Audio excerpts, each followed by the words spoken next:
Hello, and welcome to Leading Inspired Learning, a Strive podcast.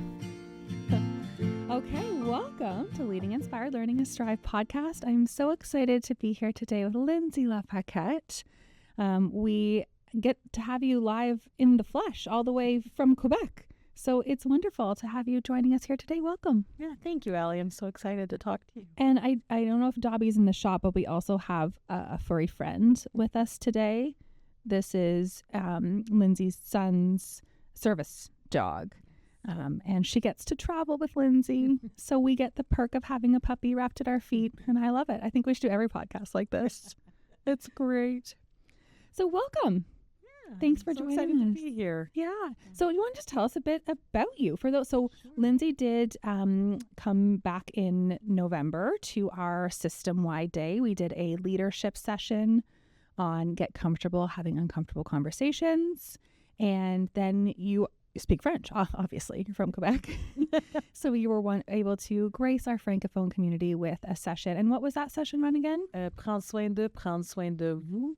Trouver du calme dans le chaos. So in English, I call it, what about me? Okay. So focusing on educators, mindfulness, awareness, like that, all that good stuff. Yeah. I obviously wasn't there and I don't Find speak French. space for yourself Yeah. in a demanding industry and demanding role. Amazing. So Lindsay may be familiar to some listeners, but it may be their first time hearing and meeting you. So do you want to share a bit about you? Absolutely. So my area of expertise is workplace communication and leadership communication. And so I work a lot in difficult conversations, which I'm hoping this won't be too difficult. Hopefully not. But you never know. Conflict. Yeah. Right? Yeah. Resolving as difficult conversations escalate to conflict. How do we approach that a bit differently? I also work a bit in change management. So some of the communication strategies to get everybody across an organization on board with change and really leading with influence rather than with authority. And then I also do some work in sort of resilience and well-being because I think they're really intertwined. Yeah. So I used to be a speech language pathologist. Right. And loved it, loved being with the kids. But over time, I started recognizing that I started to feel that to have the larger impact, I was better to gear my work towards adults because I felt that the more we can connect ourselves with others and with children, the more those skills are going to build in the kids. Yeah, absolutely.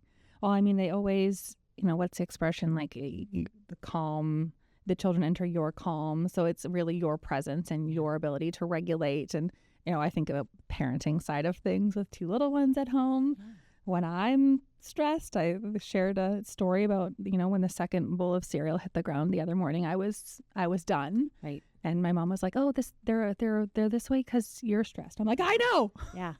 And that's true as a parent. Yeah. I think it's true as an educator. Absolutely. I think it's true as a leader, right? So I think there's emotional contagion, right? We pick up on other people's emotions and that's not a bad thing. But I think sometimes when it gets to overshadow too much, then it can start to impact how we're communicating, how we're connecting with people. And then that's where I feel like stepping back and looking at that piece actually brings us better results than initially focusing on the strategies of how to communicate better because we have to be able to implement them, right? So it kind of depends on what's going on, where you start. Yeah, that makes sense. And you have two children? I do.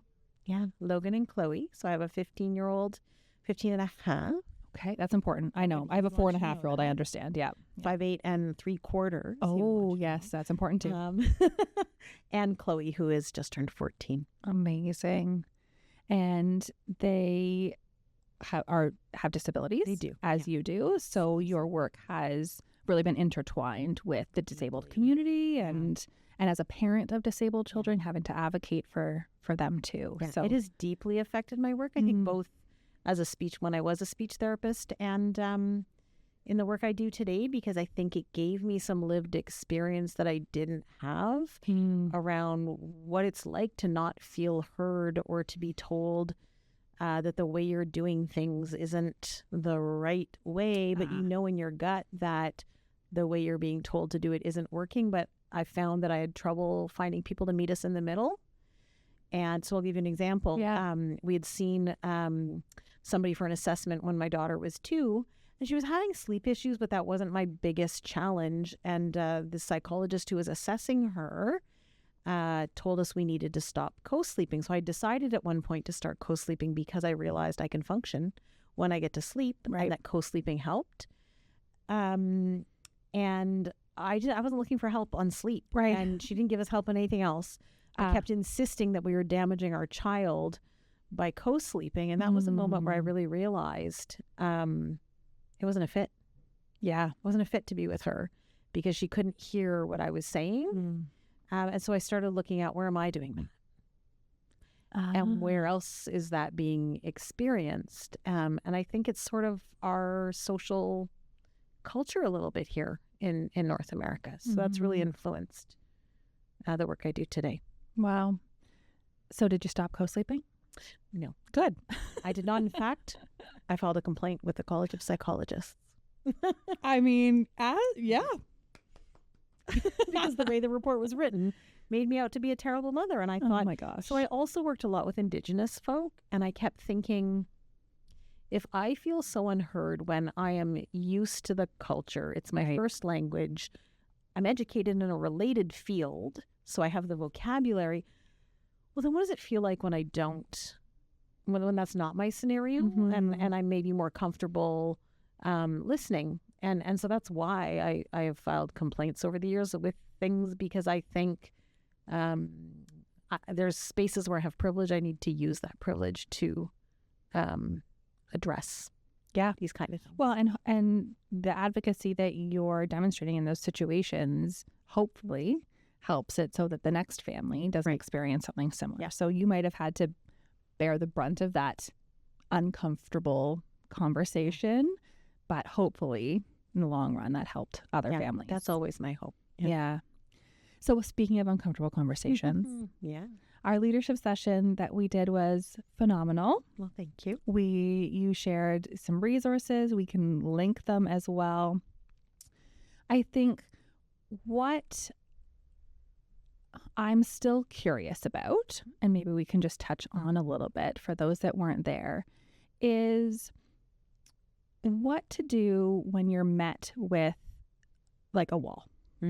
So you bring up, the situation, whatever it may be, and the person on the receiving end, you're looking to solution, you're looking to navigate this, and they're kind of just like a bit of a stone face, a bit of like a How, what's some tactics there? It's happened to me personally. I brought up a situation. I've called someone in when it came to a potentially harmful comment that they were saying, and I was met with and I didn't feel there was understanding. Yeah.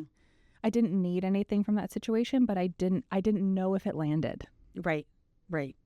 So, on the one hand, I guess to start, I think we were speaking earlier before we started recording about trauma-informed practices, and I think it's important to recognize that sometimes that can be because somebody is sort of flooded and shutting down, right? Yep. And maybe it's not even accessible to them to have that conversation in the moment, but that doesn't mean that conversation doesn't need to happen, right? We're in a professional setting, and it's not necessarily doesn't necessarily always work for that to be a way to not get around the conversation, have the issues persist, right? So something I might try, and I don't like to give sort of recipes for this is how you address the situation, because I think it always depends on the history with the person and the situation and all that. But I think at a different date, sitting them down and actually addressing that part of it, right? Okay. So having that's the next uncomfortable conversation. And I had said when we had done that leadership session that having those uncomfortable conversations, often we're afraid it's going to create tension, right? We don't want to say that to the person because we know that's going to bring up tension. And so we think that by avoiding that conversation, we can not have tension. Yeah. But the tension is there already. Right. But that having the conversation, what it does is it reveals truth, right? So I think having that conversation is going to reveal the truth of, is this somebody who, with an approach that is, doing your best to not make them, but so that they will not feel defensive, etc. Are they able to meet you? So I would, I would try something such as, I know we've had conversations in the past, and I would say something to validate, and, I'd say, I really appreciate you as a member of our team, or something to sort of lessen the, again, depending on the personality. Right. And I would say, I find that when we have conversations, and, I want to be able to work with you so that we can resolve, but I find when we have conversations, I can't really tell if you're hearing and understanding what I'm saying. And that leaves me feeling uncertain as to whether or not we're able to move forward, right? On the same path. Yeah. And then I would just pause. And they might still stay silent, but I think addressing the actual issue at that point, which has evolved from the first issue. Now we have two issues. Again, lets you see the truth. Right? Yeah. Can we have a conversation about this? Or when you're approaching that, are they still avoiding? And at some point, we talked about the escalation of discomfort. Yes. At some point, it does perhaps need to be addressed differently. Right. So would that be a similar response? And I've heard this anecdotally from leaders. I was actually surprised it didn't come up with that session where their leaders are having conversations with educators, and they're met with just like instant tears and like the instant crying. And we've heard that happening. And is that a similar type approach to that kind of stone face? Is that how you'd handle that situation too? Yeah, I'd probably handle a little. So I think the root of it can be quite similar, right? Right. That emotional, you're trauma overwhelmed response, by emotion. And when I say trauma, I don't mean that conversation is like a major trauma. It's like an ingrained way of dealing with difficult situations. But so when I look at what I learned as a speech therapist about emotional regulation, right? It either can bring a shutdown.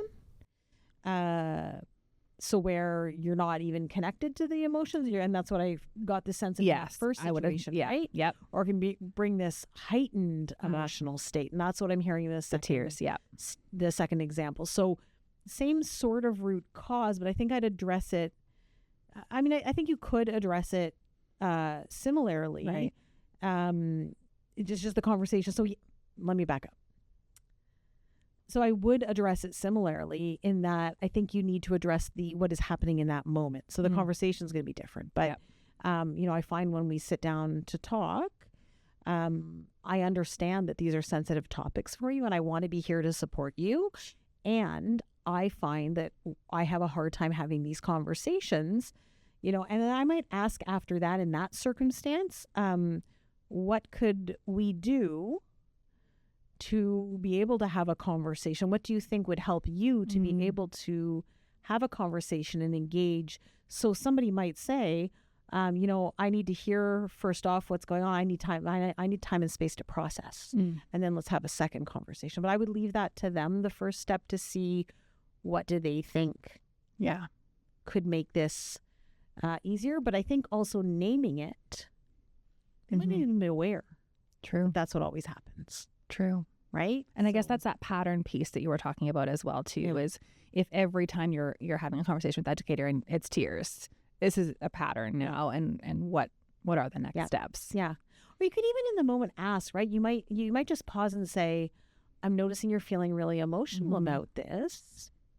Can you help me understand what that's about?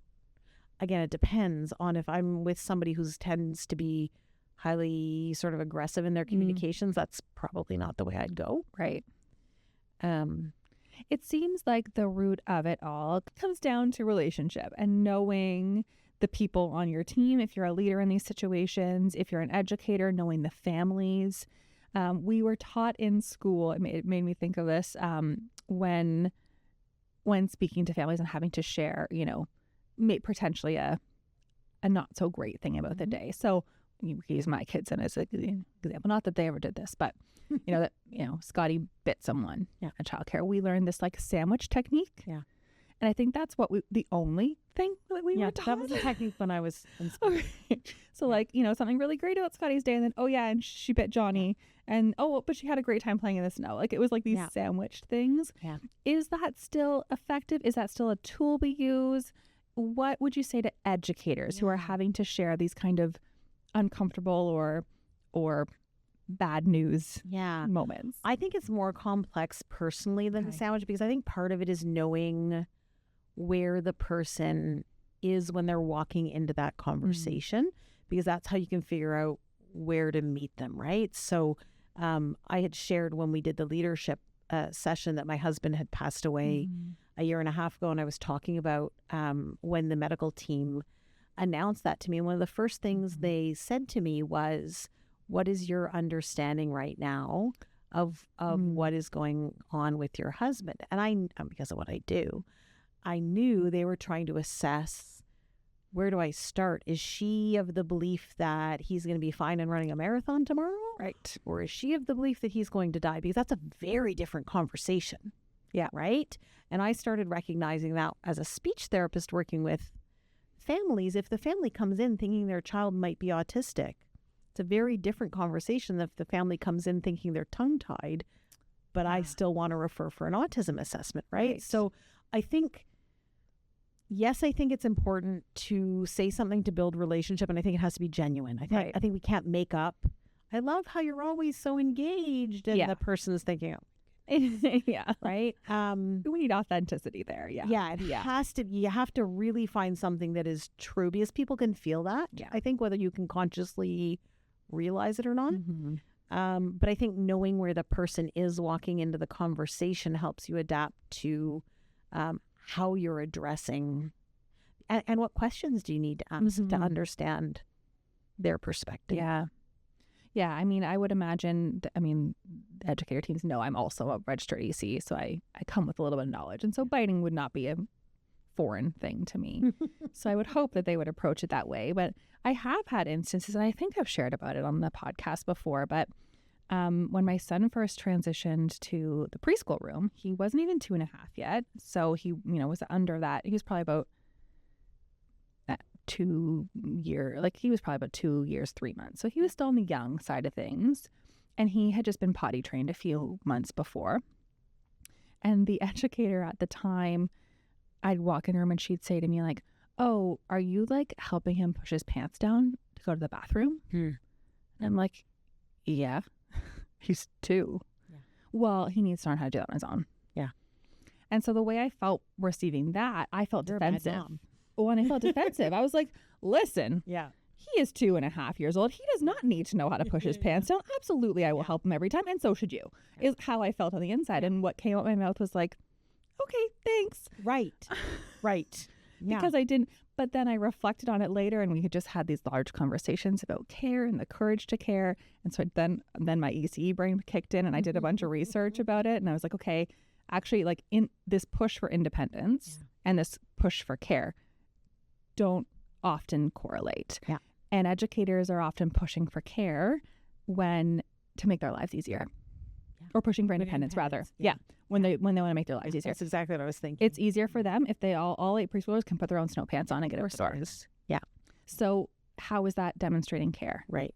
So then after I reflected on it, because I was shocked in the moment of this accusation that I was smothering him with love and care of pushing his pants down, I responded to it with an email and an article attached and said, my EC lens is looking at it this way. And is he capable of pushing his pants down? Probably. Does he still want moments of care and help and connection in that time? Also, yes. Right. Yeah. So, and I think about that often because I'm equipped with the knowledge, and in the moment I was still taken aback, but I'm equipped with the knowledge to have that conversation or to send resources and continue that. A lot of families aren't. Right. There's language barriers. There's cultural differences that we need to think about. So I think what I'm trying to get at is this relationship piece. And what do we want educators to know before and having uncomfortable and hard conversations about this relationship and connection piece? Well, so when I do trainings, I didn't bring this when I did the uncomfortable conversations, but I do sometimes bring a Jenga tower. Okay, yeah. And I talk about how, building trust, we have to put more blocks in than we pull out, right? And so there are going to be moments when relationships have, breaks, and someone feels misunderstood, or somebody says something in a way that's not appreciated. And that's pulling a block out of this tower of trust. But then we have to consciously, if it's not our natural style, find ways to put the blocks back in, because the hard conversations, you need enough of a foundation of trust. So I actually think the more skilled you are at building relationship, the easier it is to have those hard conversations, because the person feels safety, right? They know that conversation isn't "you're a terrible mom." It's "I'm frustrated about this situation." Yeah. So I think of when I was in my early 20s, I had a really severe tailbone injury, and I couldn't sit for 2 years. And so I was going to all these different types of modalities, trying to figure out how to get better. And I finally was in the office of one kinesiotherapist who I had seen for quite a while, and was very blunt. And she finally looked at me and said, "Lindsay, you're coming here every week and you're paying my mortgage because you won't stop running." And she was like, "You need to listen to your body and stop being ridiculous like this." I didn't like it in the moment. Yeah. But I went home and I realized she's right? I am the one creating this situation by not listening to my body, and that I'm so frustrated that I can't. So wait a second. I think this was like later on. It wasn't when I was at the beginning. Right. But I don't think I could have heard that if that had been my first session. If she had told me that, I probably would have left and been like, "She's obnoxious. She doesn't know anything about me." But there was enough relationship that I actually appreciate. She's the first person who ever said to me, "Hey, you're contributing to this." She said it with love. Yep. But it's not. It's hard to hear. Yeah. And I stopped running a little while after, and I eventually healed. And I think back to all the other. I'd seen lots of physios, and nobody had dared tell me Right. that I was contributing. Well, and it makes me think of the story you shared with your husband too. And at first, when he was first diagnosed, and the nurse is kind of avoiding those conversations. Because I think that uncomfortability piece, it's so much easier to avoid and, compartmentalize than to address it. Yeah. And especially when or I'm assuming the nurses at the time thought, this isn't going to be good. Yeah. I don't want to be the one. Right. I don't want to be the one to burst this family's bubble. But I think it's different depending on the family, right? I'm not, I'm not so much of the belief that they should be tearing the Band-Aid off with that. Much like I'd said when you're announcing to a family, I was a speech path, that I thought their child should have an assessment for autism. But I think in the context where someone is asking for very specific information, it's not building trust in relationship, because I could sense very clearly that what they were saying was not congruent with what I was hearing. If I had a friend who had the same diagnosis as my husband, I can read online. And so it didn't build trust, and it left me feeling very on edge about everything, because I didn't know if I could believe. I don't think it was intentional. Right. And there were some within the team who were more transparent. I loved when they would come into his room. Right. But I, generally speaking, didn't feel I could I didn't feel like I didn't have to go home and find alternate sources of information to check. And that's not the environment you want in a team. Yeah. Right? Like, it's one thing for healthcare, but if you're thinking of your professional setting, you don't want to have a setting where the team is always sort of feeling on edge about everything that's said, because they don't know if they can trust that you're being transparent with them. And we do that sometimes to try to protect, which is what I think they were doing. Right. But I think the outcome isn't always aligned with the intent. So tell me a little bit more about transparency. Yeah. Because I think we use that term a lot. And I like to think I'm quite a transparent person, but I'd love to hear your thoughts on that. Yeah. Well, so let me ask you something first. Okay. Do you see transparency and authenticity as the same thing or different? Ooh. I think they're intertwined, but I think they're different. Okay. Because I think you can be authentic and not transparent. So I asked that question not knowing what I think about it myself, like if I think they're the same. So being transparent to me doesn't mean telling everybody everything. Yeah. Right? Like I own my own business. I have people who work with me. I don't think they necessarily need to know every single detail of everything. Yeah. Transparent to me means that I'm not saying the things in the room and turning around and saying them at the end of the day to someone else, right? Okay, And so I don't know if it's Like leaving it all on the table. well, not leaving it all on the table, though, Okay. because I think that's the other, right? Like there That's were too much. questions during the leadership session around what do I do with these people who leave it? It's not the way they worded it, Right, but right. the people who put it all on the table, Yeah. right? Yeah. But so I guess it's like being aligned, right? Being Okay, congruent yeah. in what I'm saying reflects. So I guess what I was feeling, to go back to what we were saying Mhm. with my husband in the hospital, I was feeling there were a lot of half truths being told, and so no lies. I don't at all Yep. believe that there were lies, but half truths in the context of being asked for information. To me, that's not being transparent. If I have directly asked you something, Right. so if, for instance, you can't answer that question, like you're in a role within, you're a leadership role, let's say in a childcare center, and someone's asked you something that for some reason you're not allowed Like to who divulge. bit Scotty? They're Right, not allowed to tell me it was perfect example. Johnny. Perfect example. So not being transparent to me would be saying, oh, if you know who it was, oh, we're not really sure. Sometimes kids get bit. And like that, no parent wants to hear that, right? Being transparent to me would be saying, or unfortunately, due to confidentiality laws, we are unfortunately not allowed to divulge that. And then I would probably say something like, if I were a parent, I would say, listen, I'm a parent too, and I understand that obviously you're concerned about your child being bitten, and I think that's very valid. Mm-hmm. Although I can't tell you which child bit your child, what I can tell you is that we are going to, and I would tell them we are going to keep an eye on this. We're going to keep them in separate areas. Mm-hmm. We're also speaking with their parents, whatever the thing is. Yeah. But I wouldn't try to, I think we try to smooth things over so it's not uncomfortable. Yeah. But then you get a sense that something's off, right? And then you don't trust. Mm-hmm. Well, and I think that, the biting example is probably a pretty common one. I would say most educators have likely faced that. Yeah. And, I think it's hilarious as a parent when your child gets a little bit older, because the educators are very considerate of not naming names and explaining what happened. And then as soon as you get in the car, my son's like, it was Johnny that bit me. And I'm like, okay, like so much for, at the toddler age, the infant age, sure, they can't always say it. And in my daughter's case, every friend is named Walker because that's her favorite friend in the class. So everybody is Walker. So I wouldn't, necessarily trust her when she told me Walker bit her.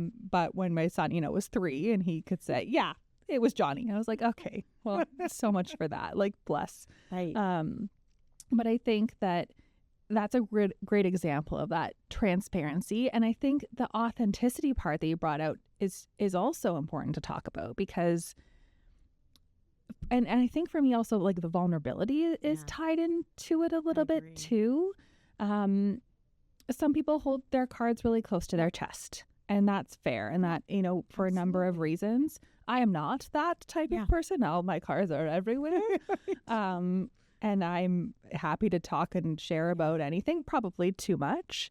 But I think it's those matches in personality and that relationship piece again, too, to understand, if I'm holding my cards really close to my chest, but then I'm sharing this little tidbit of vulnerability, I'm being vulnerable as a parent, and you're like, oh, this situation happened, I'm uncomfortable. If they're opening up to you a little bit, it's those moments where transparency, authenticity are going to help build that relationship.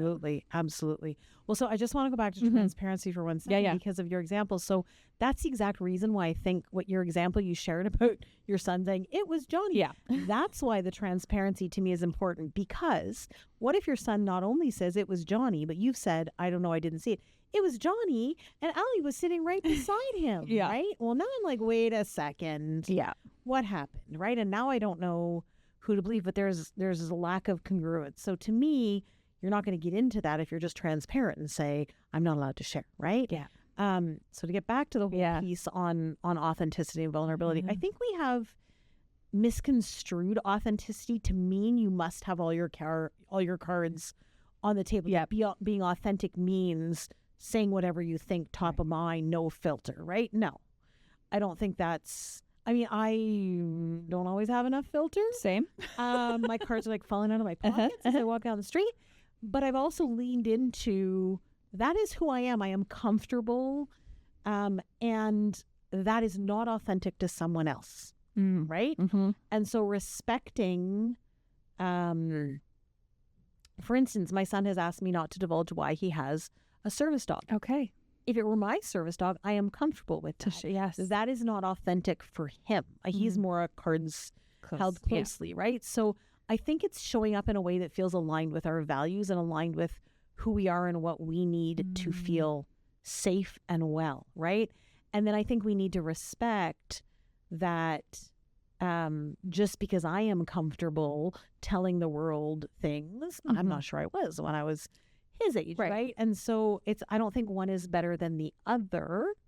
And that's why the work I do, when I work in leadership, it's not about leading one way. It's about leading in a way that's authentic to you. Because I think that's when people don't feel that lack of congruence and they trust you more. Right.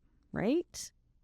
That makes sense. I'm glad you mentioned that because I was going to ask about Dobby. So I'm glad you... Unfortunately, I am not able to divulge. I respect that. I respect Logan's decision. Well, and you also shared that Logan wasn't super comfortable sharing with his friends about his dad passing. Yeah. So, this is the type of kid he is, and we have to respect that. Yeah.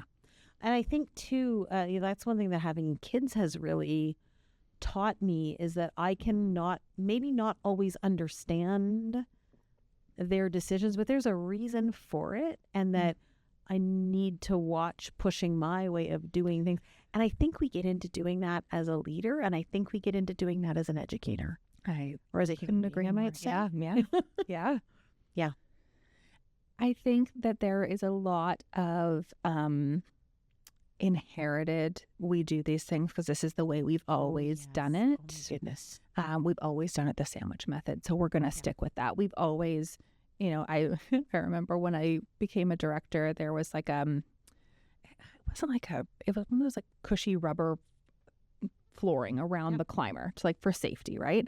And I would sit in my office and my window was right there by the playground, and all I would hear all day is the educator saying, "Don't ride the bikes on the safety surface. Don't ride the bikes on the safety surface." And I went out one day and I was like, "Why? Why can't they ride their bikes on the safety surface?" Well, because that's the way we've always done it. Right. And so we took some time to reflect and have a conversation about it. And it's like, okay, are we worried about the bikes damaging it? Are we worried about a kid falling off a climber and landing on a bike? Like, what are the risks here? And let's have a conversation with it so that we're not just, well, that's the way we've always done it. Yeah. And genuinely getting to what are our concerns here and how can we, so that because also they're going to stop listening to you. Like after you've said it 16 times, the children are not going to hear you say, don't ride your bike on the safety surface. So I think there is this part of uncomfortable conversations, this part of these relationship building where we have to almost have that critical lens to assess these types of situations. Absolutely. And I think sometimes we're not even aware of the things we're doing because they're just pattern behaviors that everyone has always done. So I find, and this is the perfect industry to do this, and you know who knows it? It's the kids, the children. They are the ones who point it out. And even by 4 or 5, so I'm maybe not talking the baby room, but by 4 or 5, 3 sometimes, they're starting to question, well, why are we doing that? Why do I have to zip my coat up when I'm hot outside, right? And if we can take a moment and pause, and sometimes there is a good and justified reason, but I find my own children have been the best teacher of having me question the things that actually don't make sense. And I sometimes try to justify why they make sense until I'm like, no, you're right. Or sometimes I'll say, you know what, I need some time to think about this, right? So yeah, I think it's questioning a lot of the things that have been passed down generation to generation. I think often when we're working with children, we're leading kids in a way that we were led, whether by our parents or in education. And what worked then doesn't always work. Some things do, some things don't. Some things do with certain kids, some things not with others. But having that moment to pause and reflect, I think, is what can bring us towards approaches that can be almost more inclusive because they fit for more than one type of personality. So speaking of inclusivity and having children with disabilities and diagnoses and having worked with several children in that, it is definitely an area that we are constantly getting professional learning requests, more information, more knowledge. How do I deal? There is a lot of overwhelm when it comes to working with children with any sort of disability, exceptionality, anything like that. Kind of you seeing both sides of it, from the speech and language and the parent side. What advice? What do you think when we're thinking about these uncomfortable conversations, when we're thinking about change management? What would you recommend to start thinking about, or to start? Place to say this was my bread and butter of passionate topic. I think my best learnings came as a parent because I started to see the experience of trying to navigate situations that were sometimes easier for others, but in a world or a system that doesn't necessarily always want to slow down enough to hear what that's like and just wants, you or your children or whatever to move at the pace or do the things that everyone else does. Yeah. And it left me feeling deeply misunderstood and frustrated. So I think some of the top things are, I generally feel, so if the parent knows, there's kind of a few scenarios, right? A parent who's not really ready to have a conversation versus a parent who is struggling with their child but doesn't understand there might be a disability versus they're struggling and they can't wait to figure this out. Right. So I think the approaches are a bit different, but I think in the last two scenarios, connecting with the parent. So first, always building enough trust so the parent can trust that you're asking this information to help out and not to then say, well, now you need to do this because I got a lot of that, right? Well, you need to, I think that's a piece of it. Yeah. The other piece of it is I think that in my previous field and probably in early years learning and in education, there's a bit of an approach of we have to fix this child. Yes. Right? This child doesn't fit in. They're not saying those words, but the message is your child is not in this box. Let's get them to fit in the box. And let me tell you, I tried to get them to fit in the box as a parent, and I don't fit in the box. No. But it didn't work, and it escalated things. And so I've really shifted towards believing that we need to provide the support to the child, to believing we need to provide an inclusive learning environment. And that is true working in childcare, and that is true working in organizations, because it's the same sort of dynamics at play. So I'm always looking at how do things intertwine and how can we fit the needs of the individual with the environment without the full burden being on the individual. Right. And that often comes back to talking to the individual to find out what they need to be accommodated, or to the parents if you're talking about a child. Right. Yeah. Yeah. And also equally true for leaders working with staff. Where, absolutely. I think it's wonderful that we're in a time where folks are a little bit more open about their needs and wants or where they may struggle. Again, that transparency, depending on how close they're holding their cards to the chest, depends on how much you'll know about people. But I think it's in a human industry. Yeah. Where we are caring for the most vulnerable, one of the most vulnerable populations. And these parents are trusting strangers to take care of their one and only. Yeah. It's a huge weight on our shoulders. And it's a huge responsibility, I guess, to treat each child with individuality and to treat each situation with that. And I think that is one of those things that when the leaders are able to do it, the educators see it and feel it, they're able to do that for their children and their families. Absolutely. So it is that like trickle down and trickle up approach of that. And trickle up, because I think Yeah. too, at my generation, we weren't necessarily raised to identify what we needed or vocalize. And if we were told, we were like, we were out. My generation, my family, I was often told, and it is what it is, right? Yeah. That's the way it is. The whole suck it up buttercup. You get what you culture. get. You don't get upset. Yes. Yep. Oh my goodness. Yes, absolutely.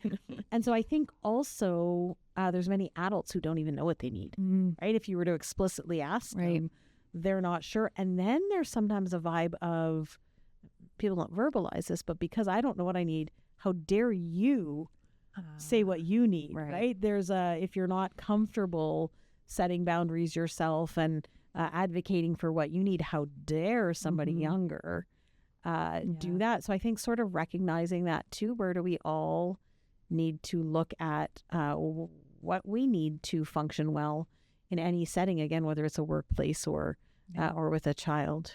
I think my one other question that I want to bring up, because the change management piece. Yes. I think that I know that might be too lofty for a podcast. We may need a part two. Let's do second episode. I think that we are in a sector that is facing change constantly. Yeah. We have high turnover rates. Yes. So staff, are spending 3 to 5 years and moving on, sometimes less. We have the government and the funding and all of those fun question marks out there. So I think leaders are feeling uncertain. Therefore, educators are feeling uncertain. Their families are feeling uncertain. In like a quick, in times of constant change, which since I began my career, it has constantly been change. I've never felt stable with COVID, all the things. How do we help ourselves regulate through the unknown? Yeah. So you said it, actually, because the thing I was going to say, to me, the basis of all of that is regulation, right? Because change is destabilizing to the nervous system. Right? The nervous system likes predictability. And when there's so many things going on that are outside of your control, right? You can't miraculously resolve funding. Yeah. You can't miraculously get the government to recognize how important of an industry is and to value it the way it should be. Yeah. The ability to be able to regulate despite these constraints, I think, is foundational, because if you don't look at that piece, that's always going to be feeding upset and, stress and potentially burnout and conflict and all of that. So that's one piece. The other piece, I think, is really recognizing what are the things that are within your control and what are the things that are not. And so my therapist had actually said to me, when my husband was diagnosed, in a session shortly after, she said to me, "You seem resigned to this already." And it really gave me some pause, because I thought, I didn't ask her. I thought, I wonder what she exactly meant by that. But I think I was already at a space where I knew this is out of my control. Like, fighting against this, it's going to get me nowhere, because this is the reality. I've done enough work in my life to know that's a piece I have no control over. Right. So that's not the thing I'm going to fight against or advocate or look at, because that's just going to lead me towards burnout. Right. So what are the pieces I can control? Well, I can control what time I go to bed. Yeah. I can control whether I keep making, complex meals and get really stressed out over the time I have, or whether I simplify that. I can control, do I take a few minutes to connect with my kids every day? So I always revert to the really little things in these moments of intense stress, because they're often the moments when we don't have bandwidth to say, well, if you meditated for an hour, you should do a 5 a.m. routine and meditate every hour and go to the gym, then have coffee with friends, right? That's not, in a dream world, sure. Right? Sounds like a great day. I'm sure that those are the things that change it, so there's other things in change management, of course, right? There's the messaging and all that, but putting that aside, I think at the end of the day, if we're looking on how does an individual get through those really challenging times, I actually think we're looking more at resilience. Yeah. And I think it comes down to regulation and knowing yourself and what you need and making space for that in even the smallest. And actually, that's what we covered in the French session. That was done. Well, and I do wonder if an element of that transparency piece comes in. I mean, in times of uncertainty, I like to know as much information as I can to try and figure it out to some capacity. I think that in those moments where, the government doesn't know what it's going to do about the $10 a day, us as leaders and as educators, it's our responsibility to learn as much as we can to fill ourselves with knowledge so that when families ask, when there is an opportunity to advocate, when those moments of impact come up, we know. And I think if it's always, I always like to say, future alley problems for a lot of things as my way of like putting it off. And I think like instances like this, when we talk about advocacy, when we talk about these big things impacting our sector, it's very easy to just like put our head in the sand and try to ignore what's going around. And although we don't have control over what the government ultimately decides, we can still advocate. We can still fill ourselves with knowledge. We can still understand it as best we can, seek out more, be the best we can be so that we're prepared for whatever that change is. Here's the thing though. So what I say is that's a problem for another day. So we have a very similar there you go. That's a problem for another day. Yep. But I think the skill of being able to say that that's a problem for another day to a lot of things that that is actually what builds space and bandwidth to still be able to advocate, right? Because if I'm taking on the weight of every single thing that comes up, the impact of, I have no energy left for advocacy. Right? But if I can say, well, all those things, that's a problem for another day, which doesn't mean I don't care. No. It means I am focusing my priorities on these things right now. Yeah. And when I have space and energy, I may address these other problems. But it is what leaves some energy for when something bigger is going on and your voice really needs to be heard to do it. So I have, in fact, through my husband's passing, been following 2 complaints we filed for the service dog with the Human Rights Commission. And I was semi-encouraged to let it drop because it is a bit of work. But I felt I could handle it emotionally. And I think part of that is because a lot of things are a problem for another day. A lot of things were. But that to me was a problem. It has a lot of future impact. It's important to me. And I wanted to save space. But I think focusing on that regulation during tumultuous times is what helped me carve out the bandwidth for the energy for something like that. And part of that regulation is being able to say, what is a today problem? What is a tomorrow problem? What is a future alley problem? And that might change day to day. Right? Yeah. Okay, I feel like we can, we have talked all day, but I feel like we could continue to talk all day. I'm not known for that, so. It's your, who was it? Monica had said when she was here that she's a professional yapper, and I think that's like one of my favorite things. I want to be a professional yapper. I think I am kind of a professional yapper. My kids call me a yappuccino all the time. Yappuccino. I love it. That's great.